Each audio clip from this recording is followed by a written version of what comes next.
सबसे बड़ा अध्यात्म ही है। आध्यात्मिक चिंतन से बड़ा कोई भी चिंतन नहीं है। मानव जन्म लेके जो मानव होते हैं ना, ये मानव का कर्म भी करना पड़ेगा। तो अभी कहाँ कर्म न्यूज का भाइयों को, मेरा नाम लक्ष्मी प्रसाद संगरोला, मैं नेपाल से बिलोंग करता हूँ। अभी ये 25,000 कुंडीय सर्ववेद ज्ञान महायज्ञ के लिए हम लोग नेपाल से करीबन 100 आदमी से ज़्यादा आया हूँ, उस इलाका से। टोटल तो हम 1000 से ज़्यादा है।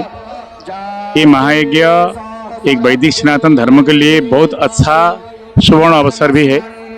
हम लोग चाहे भारत में रहें चाहे नेपाल में रहें, हम लोग वैदिक सनातन धर्मावलंबी हैं और वैदिक धर्मावलंबी से ही बिलोंग करते हैं। सनातन में तो सब एक हो जाते हैं कि नहीं? इसीलिए मैंने बोल रहा हूँ, हम यहाँ आए धर्म के लिए आए हैं, धर्म के लिए कर्म करने के लिए आए हूँ।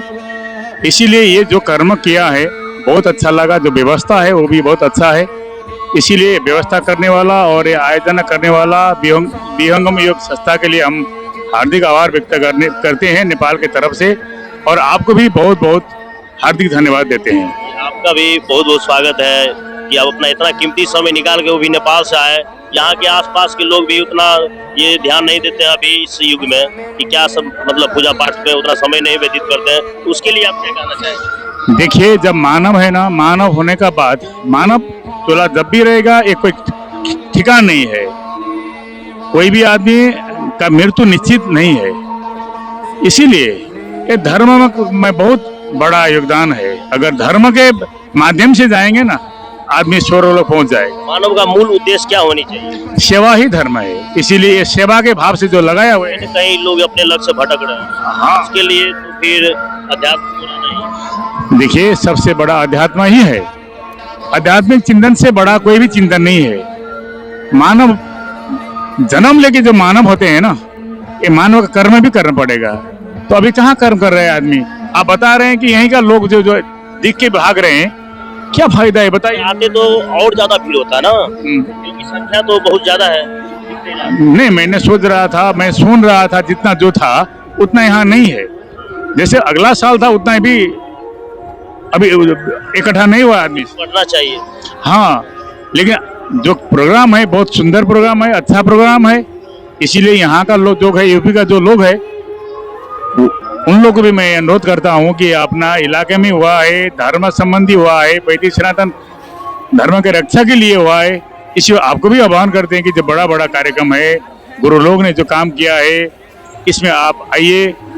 हम लोग ने अपने धर्म का रक्षा करना पड़ेगा। धर्मो रक्षते रक्षिता, इसमें ज्यादा वैसा नहीं है। सर्वे भवन्तु सुखिनः, सर्वे सन्तु निरामयः, सर्वे भद्राणि पश्यन्तु, माँ कश्चित् दुःख भाग् भवेत् का मूल मंत्र से ये शिविर उद्घाटन हुआ है। अभी देखा जा रहा है कि युवा कहीं न कहीं अपने मार्ग से भटक रहे हैं, तो उनके लिए आप क्या कहेंगे? हम युवा लोग को बोलते हैं कि जो आप मार्ग से भटक रहे हैं, देखिए, आज सदियों युग से कोई धर्म के माध्यम से जुड़ा हुआ कोई भी युवक है, उसका कोई भी चिंतन हो, जो कोई भी साधना हो, पूरा हो जाएगी। अगर इसके भटक के बाहर जाएंगे तो ये पूरा नहीं होगा।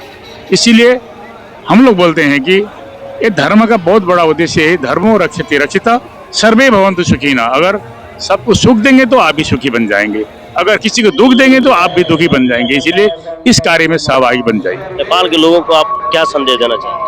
नेपाल को लोग को हम तो ऐसे थी, हमारा देश नेपाल वैदिक सनातन धर्मावलंबी का देश है।